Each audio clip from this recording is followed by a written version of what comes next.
The world's greatest pirate once terrorized these South China seas, and her name was Ching Shih. She lived from 1775 to 1844 during the Qing dynasty. This crafty lady was never caught by the two emperors who ruled during her life.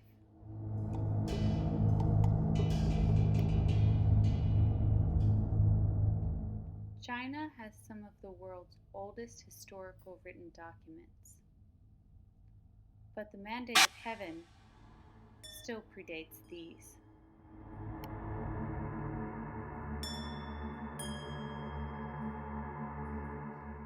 In effect, it suggests that the behavior of the emperor will determine the fate of the entire empire.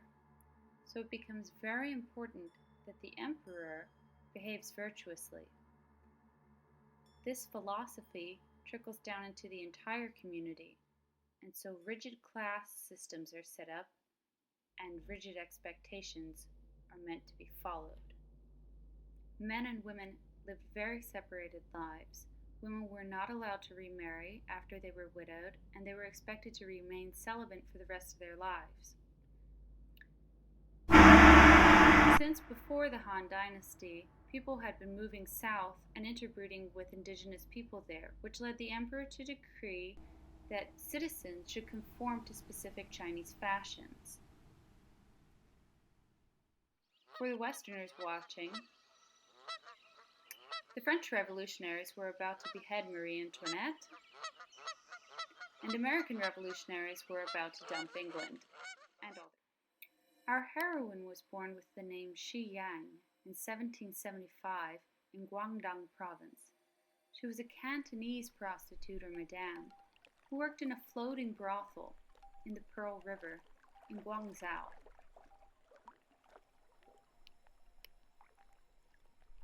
Brothels in China supported the economy of several small businesses in the area, such as florists and seamstresses.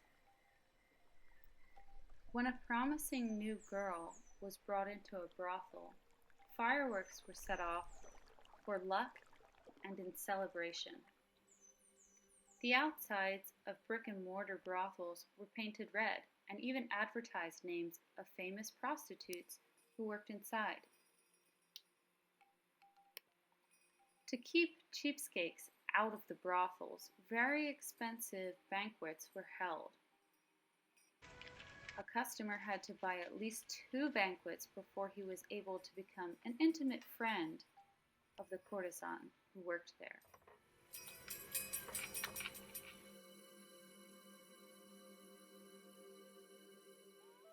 A common beautifying body modification practiced during this time was foot binding.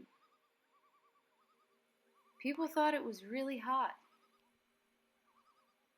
but it also disabled women's ability to move about freely, and they actually had to be carted around.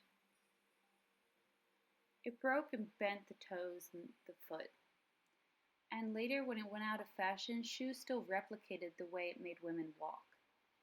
But life for this lotus blossom would soon take a turn no one would forget. After spending years on the flower boats in Guangdong, at 26 the notorious and irrefutable pirate Cheng proposed. She would accept with conditions that half of his fleet become her property. For 6 years, they formed alliances, pillaged, and taxed the people and villages along the Pearl River. The king emperors would never catch Ching Shih or her husband. Shortly after they were married, they adopted the 18-year-old Tonkinese boy, Cheng Po. Ching Shih bore 2 sons aboard as well. In 1807, Cheng would die in Vietnam. But clever Shih had made Po the pirate heir, and she quickly married him. In 1808, the king emperor tried to burn her fleet, but she instead stole their ships, leaving them owning small fishing boats for warfare. Ching Shih also had a famous and strict code for pirates. Another fleet that failed to catch her was the East India Trading Company. She captured and ransomed 7 of their officers.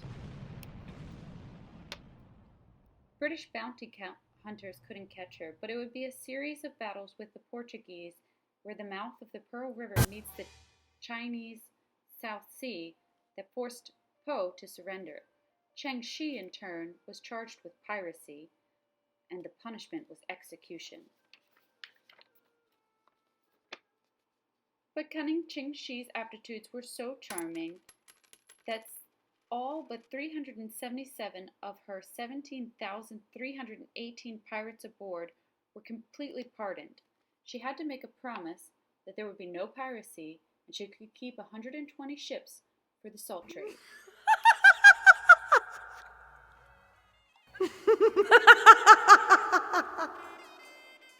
Po died in 1822, and the widow returned to something she understood and opened a gambling house.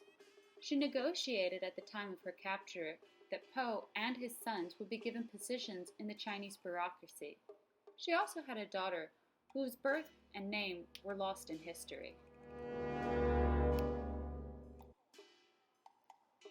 Ching Shih's activities were notorious worldwide, and she returned to the things she knew best towards the end of her life, when she opened a brothel and became Madame Ching Shih.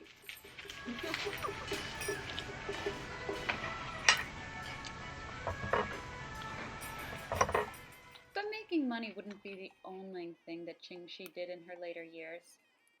Her cunning wit did not go unnoticed by the emperor, and she assisted him in battling the British during the Opium Wars.